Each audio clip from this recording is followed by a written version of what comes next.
Are you thinking of moving to Edmonds, Washington, but you don't know much about it? Well, stay tuned this video. I'm going to give you 5 reasons why you might not want to move to Edmonds, Washington. So stay tuned.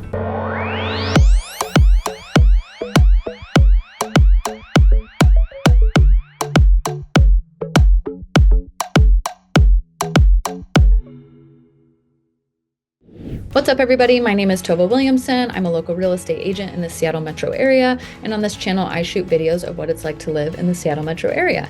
So if you want more of those videos, go ahead and subscribe to this channel so you can be notified every time new videos come on.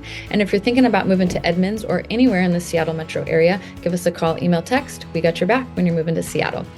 Okay, so this video, I'm going to talk about Edmonds and give you 5 reasons why you may not want to move to Edmonds. Edmonds overall is a really great town to live in. It's super charming, really cute. A lot of people love it. It's a very desirable area, but there's also cons to anywhere that you live. So we're going to dive into some of the cons. But first, I'm going to share my screen here and show you where Edmonds is on the map.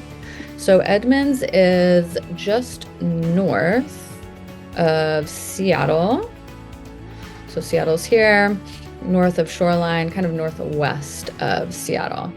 So what makes it a really desirable area is A, the schools are pretty well rated there, so a lot of people like the schools, and B, also you've got a lot of kind of waterfront area within Edmonds. There's a lot of really great homes with beautiful views of the ocean. Downtown Edmonds right here is just a really, really cute, charming little area. There's tons of good little restaurants, bunch of stuff. So it's a really desirable area. But like I said, there's always cons to anywhere. So some of the cons that you may not be aware of are, number 1, the commute time. So Edmonds, it is north of Seattle, and it's kind of far. Let me just pull up the map one more time here. So because it's a little further west, it can just commute time a little bit rough. You're looking at about 30 minutes without traffic, and then with traffic 45 minutes, could be even longer because of where it sits, and it can be kind of like a journey to get to I-5. So that can make the commute just a little bit rough. There is no light rail in Edmonds. There's not really any slated to be because it's going to be going along I-5. So that's kind of the bummer too. Whereas like Shoreline, Linwood, some of these other areas are a little bit closer to I-5 and you have closer proximity to that light rail. Edmonds, you're a little further out from it. So you don't quite have that accessibility to the upcoming light rail that some other areas have. One thing that Edmond does have, they have the the Sounder train that goes to King Street Station in Seattle. So that is a way to commute into Seattle. It goes down into King Street Station, which is like the Soto area of Seattle. So if you're working in downtown Seattle, that can be an option for you to commute into the city, is take that Sounder train. It's actually a really pretty ride. It kind of goes along the water on some parts. So it's actually a very beautiful journey, but it is definitely like commuter times, like just in the morning, just in the evening. It's not like the light rail that runs like every 15 minutes and you can just hop right on. It's more commuter times, but if it works with your schedule, that can be an option too for you. But the commute can be pretty rough. So that's just something to keep in mind when you're looking at Edmonds. Number 2 is there is a ferry in Edmonds. Not everybody's aware of that, but it goes to Kingston, which is just across the water. Again, so sometimes if you're downtown Edmonds, you get that ferry traffic of the ferry unloading. So here's the Edmond-Kingston ferry line. It goes over here to Kingston, and then that will get you over to the peninsula. Zoom out so you can see. So it's a popular tourist destination. A lot of people come to Edmonds and go to take the ferry. So you get that kind of like touristy vibe too, which I know some people that live in areas, they can find that annoying. So you definitely have to deal with that. And then the ferry traffic can be a bit rough. The ferry runs every like 1 to 2 hours.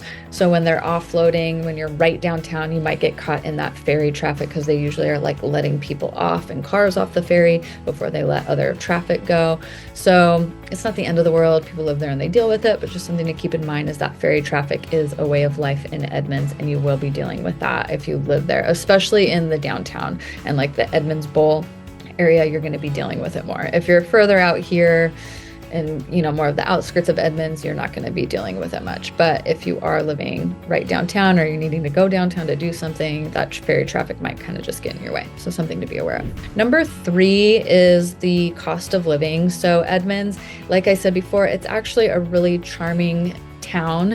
I'm saying like these reasons not to move there, but it is a really charming town and a lot of people really like living there. It's very desirable. The schools are good. So that makes the cost of living higher because there's just higher demand for it. And like I showed on the map before, it's not like the biggest space and area. So there's not a ton of open space to be building a bunch of new things. There are new construction projects going on, but Edmonds is just already mostly developed. So it's just hard to be building a lot more new construction when there's already stuff there and there's not a lot of space to do it. So median price in single family homes in Edmonds for the last quarter of 2023, you're looking at about $870,000.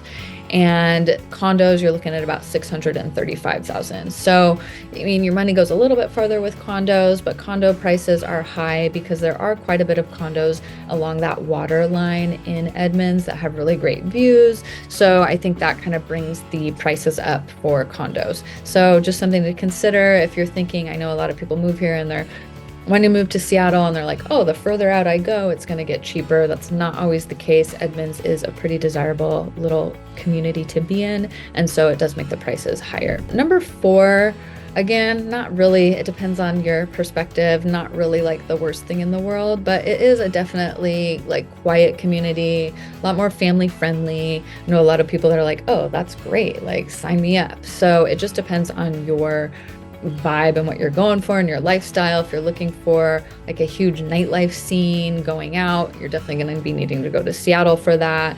The downtown area, like I said, is really cute and charming, but it does quiet down like around 9, maybe 10 at night. It definitely gets quiet. So it's not the most wild, crazy scene, which again, I think sometimes is a good thing, not necessarily a bad thing, but some people, if they're looking for that super vibrant, on the go, all the time lifestyle, definitely not going to find it in Edmonds because it does get a little sleepy after a certain time. But like I said, there's tons of restaurants, award-winning restaurants, tons of activities, cultural activities to do there. You just have to seek them out and find them, and they're not quite as plentiful as what you would get in Seattle. And the number 5 thing that is not ideal in Edmonds is, like I said before, it's very car-centric, like where it's located with the commute to Seattle. Unless you're living right in that downtown area that's really close and you can walk to things like that Edmonds Bowl neighborhood, definitely you can walk downtown and have kind of that walkable vibe. Homes there are very expensive because of that, because it's a very desirable area. But once you're on the outskirts of that downtown area of Edmonds, it's very suburban, very car-centric. So again, you're going to have to rely on a vehicle there. It may not be the biggest con in the world, but if you're looking for some more walkable area, you're going to want to be focused downtown or have a car. And like I said before, the light rail's not going to come there. They are opening like a rapid line bus that will get you downtown faster, but public transportation is not as good there as some of the other areas that will be getting light rail. So just something to keep in mind.